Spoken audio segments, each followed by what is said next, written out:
எங்க கட்சியில இருக்கிற ஒருத்தர் வேற சின்னத்துல எப்படி நிக்க முடியும், நிக்கிறத நாங்க எப்படி அனுமதிக்க முடியும்னு சொல்லி அப்பாவும் மகனும் 2 நாளா இப்படி கதறாங்களே. இவங்க 2 பேரும் தேர்தலுக்கு முன்னாடி வேற ஏதாவது ஒரு லோகத்துல இல்ல பிரபஞ்சத்திலேயே வேற எங்கேயாவது ஒரு உலகம்னு இருந்தா அங்க எங்கேயாவது குடியிருந்தாங்களாங்க?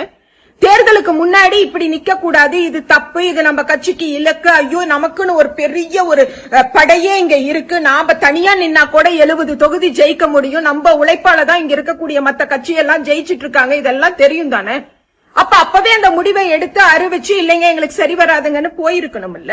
இப்ப என்ன புதுசா எப்படியெல்லாம் ராஜினாமா பண்ண வைக்கலாம்? ராஜினாமா பண்ண வச்சா இருக்கிற ஒரு 50 பேர், கட்சியிலேயே 50 பேர் தானுங்க, அந்த 50 பேர்த்த எப்படி நம்ப வைக்கலாம்? இது இதுக்காக தான் செஞ்சோம் அப்படிங்கறதுக்காக 2 நாளா ஐயோ சாமி.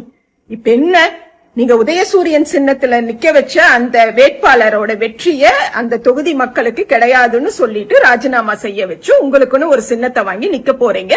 அடுத்து அந்த ஆட்சிக்கு நீங்க சப்போர்ட் பண்ண போறீங்க, அவ்வளவுதானே? இதுக்கு எதுக்கு இவ்ளோ சீனு? நீங்க எவ்வளவு சீன் போட்டாலும் உங்க குடும்பத்துக்குன்னு இருக்கக்கூடிய பெயர் மாற போறது இல்ல. என்னன்னு கேக்குறீங்களா? துரோக குடும்பம் தான்.